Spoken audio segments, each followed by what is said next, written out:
반면에 자기들 대통령이 탄핵됐을 때 이때 이 사람들이 갖고 있는 어떤 굴욕감을 우리가 과소평가했어요. 굴욕감이 없는 폭력은 본 적이 없다는 거예요. 그것이 생략된 사회적 폭력을 본 적이 없다. 모든 악한 감정은 감정의 핵폭탄이라는 거지. 그런데 이 핵폭탄이 터졌어 지금 대한민국에는.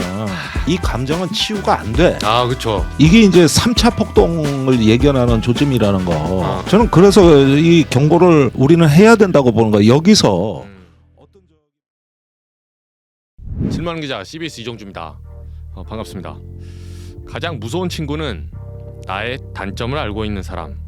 가장 간사한 친구는 필요할 때만 이용해 먹는 사람. 가장 나쁜 친구는 잘못한 일에도 꾸짖지 않는 사람이다. 자신의 치부를 가장 잘 알고 참모일 땐 듣기 좋은 소리만 하다가 계엄할 땐 절대 말리지 않았던 그 친구들이 오늘 윤석열 대통령 구치소 면회를 갔습니다. 인간적 도리라면서요. 국힘 투톱은 친구를 만나러 간 걸까요? 아니면 지지자들을 만나러 간 걸까요? 속으로 탄핵을 용인하면서도 경선을 하려면 극렬 지지층이 필요하니 친구를 아예 안 볼 수도 없습니다. 또 탄핵 선고가 나기 전까지는 공식적으로 조기 대선도 꺼낼 수 없으니 조급했겠죠. 저는 오늘 이것이 궁금합니다. 대선 출마를 당차게 밝힌 이준석 의원이 많이 부러운가요? 오늘 질문하는 기자 시작합니다.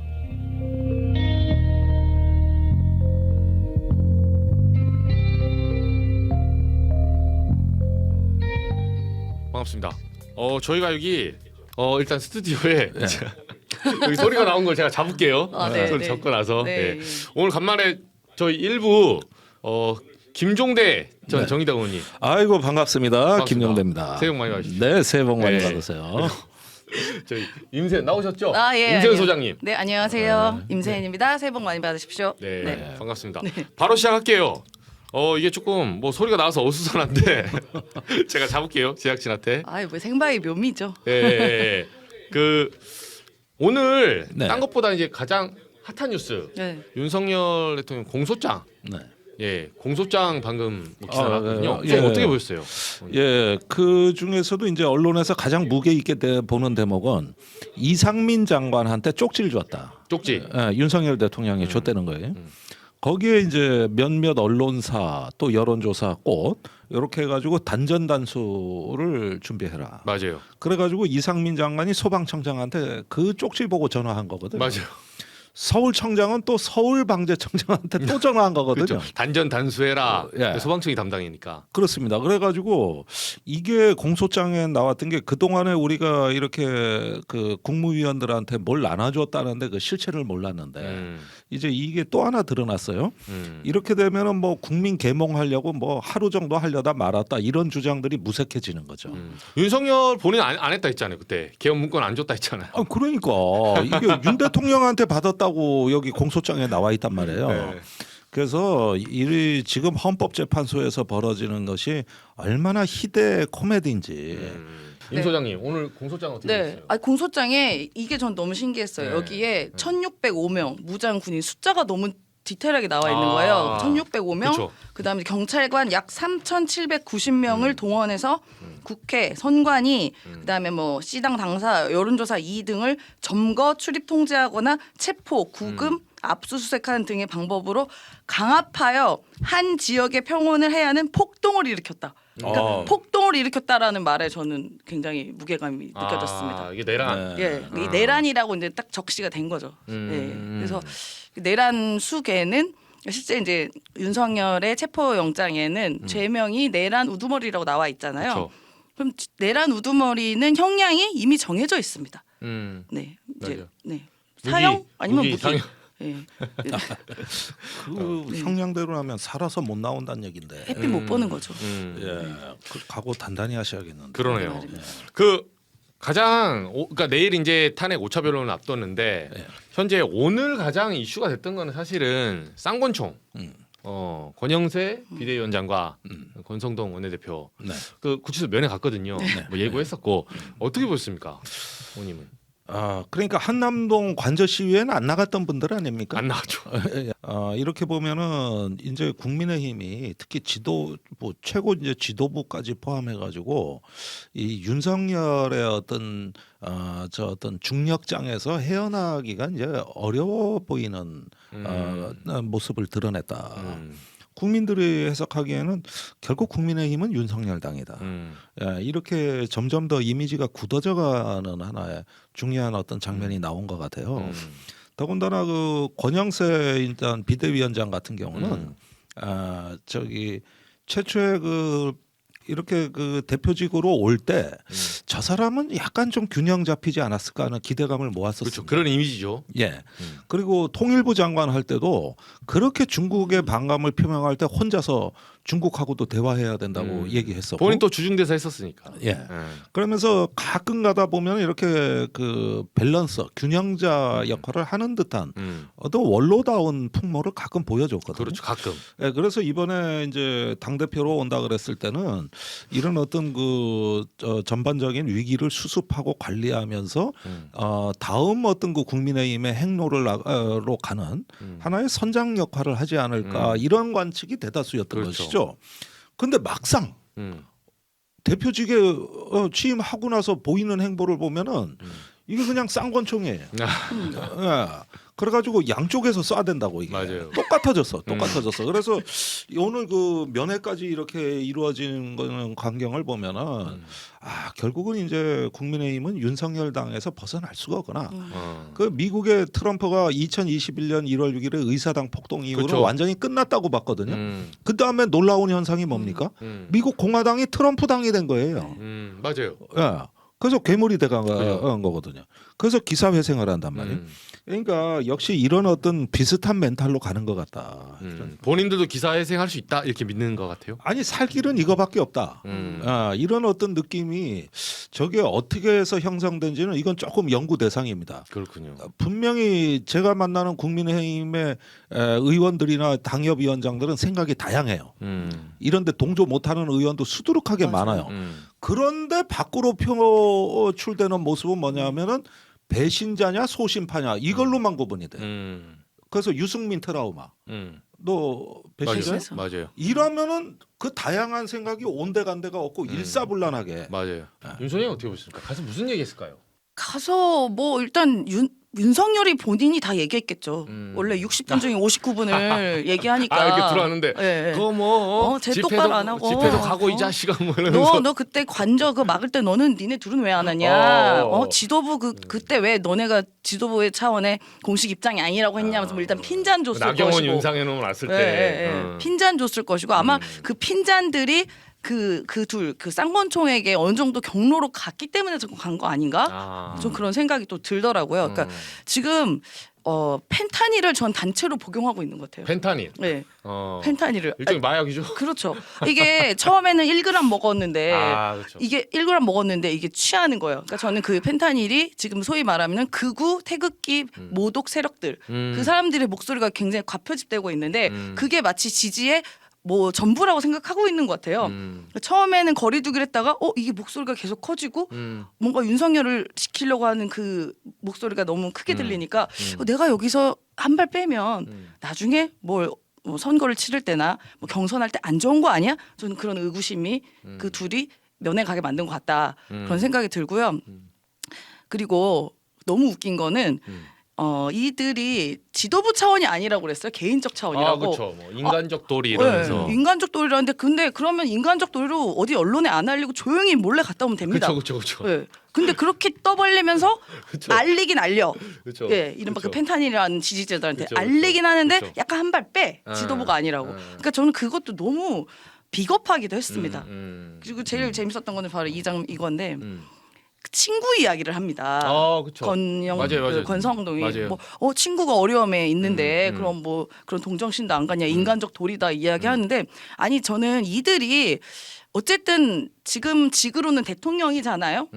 어쨌든 지금은 어떻게 탄핵될지 모르겠지만 근데 이 대통령을 자꾸 친구로 생각하는 사람들이 왜 이렇게 많죠? 그 국가 의전 서열 어쨌든 1위 아닙니까 대통령이. 근데 권성동 의원 같은 경우는 그래도 국회의원이잖아요. 근데 대통령을 친구로 생각해요. 그리고 더 웃긴 거 그 경호 차장 네. 김성훈 김성훈. 그 사람도 생일 파티 이야기를 하니까 그럼 당시 여러분들은 친구한테 뭐 맞아요. 축하송 안 불러줍니까 하는데 직장 동료. 경호차장이 대통령을 자기가 모시고 경호한 대통령을 친구로 생각하고 동료로 생각했다는 게 저는 이들의 그런 머릿속 사고가 너무 아니 영화 기괴합니다, 친구에 다 기괴. 나오는 장면이야. 그게 뭐냐면은 네. 그거 다 부산에서 벌어진 일인데 그렇죠, 그렇죠. 그 마지막에 그 친구를 면회 가잖아. 네. 그랬는데 그때 저기 면회 간 친구가 묻는다고 이게 살인죄로 중죄를 받으니까 너 왜 재판장에서 변명을 안 했냐. 그러니까 쪽팔리잖아. 쪽팔린다, 아이가. 쪽팔린다 네. 아이가. 네. 그래서 우리 친구지 하고 네. 딱 손을 유리창에 대면서 네. 그러니까 이게 보니까 내가 보니까 이렇게 큰 사고를 친 친구 면회 가는 그 마지막 장면이 오버랩 되지 않습니까? 나는 그대로 오버랩 되는데. 저는 약간 이제 오늘 뭐 나경원 의원도 갔더라고요. 거기도 뭐 개인 자격이라고 하긴 맞아요. 하는데, 예. 근데 뭐 이렇게 말씀드리면 재밌지만 어쨌든 이들도 나중에 뒤지고 나면 내란에 동조했을 수도 있는 혐의들이 있어요. 그때 계엄 때 안 갔고 어떻게 보면 좀 방해를 했을 수도 있고 여러 가지 일들이 말이 많지 않습니까? 그래서 사전 답사 가나? 자기 갈 거. 내 집 다음에 집 사전 답사 가나? 저는 그런 오버랩이 되더라고요. 근데 이 저간에 흐르는 정서를 좀 잘 봐야 되겠는데 단순히 미쳐서 저란다 또는 어떤 그 뭔가 비정상이다 이렇게 이제 편하게 해석하고 넘어갈 수도 있겠죠. 그렇죠, 그렇죠. 그러니까 이제 그 탄핵 트라우마에 한 가지 더 트라우마가 있는 게 소위 말하는 유승민 트라우마, 배신자 트라우마 이게 같이 시너지 작용을 일으키다 보니까 이럴 때 괜히 빠지면은 뭔가 굴욕적이고 어떤 그 저 뭐랄까 기회주의자로 영원히 정치판에서 그냥 속된 말로 쪽팔리다고 하는 이런 자꾸 굴욕감이 자극이 되는 거예요. 그쵸. 그러면서 그 끊임없이 이런 게 집단화되면은 이제 도파민이 분비되고 아드레날린이 솟구친단 말이에요. 굴욕감을 이해를 못해요. 우리가 부정당했구나 이런 굴욕감을 이해를 못하는 거죠. 반면에 자기들 대통령이 탄핵됐을 때 이때 이 사람들이 갖고 있는 어떤 굴욕감을 우리가 과소평가했어요. 그것이 지금 어떤 점점 더 악화되는 상황으로 지금 이어지고 있는 겁니다. 그러니까 이게 어떤 그 저기 연구자들의 대부분의 결론은 굴욕감이 없는 폭력은 본 적이 없다는 거예요. 정치 사회 심리학을 연구하는 사람들은 그래요. 그것이 생략된 사회적 폭력을 본 적이 없다. 모든 악한 감정은 감정의 핵폭탄이라는 거지. 그런데 이 핵폭탄이 터졌어 지금 대한민국에는. 그러네요. 그리고 다른 거는 제도나 어떤 법으로 치유가 가능하지만 이 감정은 치유가 안 돼. 그렇죠. 이게 문제인 거예요. 맞아요. 이거는 복수로 하거나 예. 내가 자체적으로 해소하지 않으면 그렇죠. 이게 그러니까 뭐해소가 되지 않습니다. 그게 바로 복수심이라는 겁니다. 그래서 지금 이런 걸로 그 결집되고 있다. 그러니까 이게 이제 3차 폭동을 예견하는 조짐이라는 거. 저는 그래서 이 경고를 우리는 해야 된다고 보는 거예요. 여기서 어떤 저기 뭐냐까 국가의 신뢰, 법의 권위 이런 것들을 회복을 하는 나라로 우리가 가지 않으면은 앞으로는 굉장히 어려움에 처할 수 있는 거죠. 큰일 나겠네. 아까 이제 뭐 말씀해 주십시오. 아니요. 말씀에 전적으로 이 동의를 부정선거 하고 폭동 밑밥 가는 거는 이거는 미리 이제 다음번 대선에 조기 대선이 있었을 때 뭐 예를 들어 야권이 승리한다 하면은 이거 부정선거다. 또 그거 시작이겠죠. 네. 근데 이게 마지막 하나 저희 시간이 없어서 다음번에 한번 오실 건 또 전환길 강사 있죠 이분. 네. 이분 왜 그런 것 같습니까? 의원님 보시기에는 이분 돈 때문이죠 돈. 돈? 예, 돈. 오. 아니, 본인 보시. 뭐 본인은 돈 손해 봤다고는 하는데 60억 버는데 포기했다고. 아니 본인이 사실 2주 동안에요 구독자가 원래 70만 명이었다가 100만 명이 넘었어요. 40만 명이 넘었고 그리고 실제로도 본인이 강인가 어디서도 그렇게 말을 하는 게 있습니다. 제가 아주 신기해서 적어왔는데 네. 지금 이분이 무슨 신념 갖고 하는 일이 아니에요. 진짜 저는 소위 돈. 말하면 돈이라고 생각되는 게 왜냐하면 본인이 한 얘기가 국가의 이익과 개인의 이익이 만약에 충돌하면 무슨 이익이 우선할까라고 이야기하면서 당연히 개인의 이익이 우선인 것이다라고 이야기합니다. 그런 건 인간은 신념보다 당연히 이익이 중요한 것이다. 그게 현실이다라고 본인이 말을 해요. 아 강연에서. 네, 그러니까 본인이 그런 신념 그 생각 갖고 있으니까 올라가서 발언했더니 그 일부 극렬 지지층이 막 환호해주고 슈퍼챗 쏴주고 구독자 늘어가고 하니까 지금 잠시 뽕을 만든 거다. 저는 그렇게 판단합니다. 오늘 그러세요? 예. 아니 사실 말이에요. 이 부분은 우리가 좀 슬기롭게 대응하면은 충분히 극복이 가능합니다. 아. 그 전환길 씨 문제도 그러는데 어떻게 보면 아까 말씀드린 대로 일시적인 굴욕감으로 뭉쳤는데 지금의 이 극우 대중운동에 출연한 거거든요. 한국 사회에서. 과거에 태극기 집회가 있어도 평화로웠고 법치의 테두리 내에서 있었어요.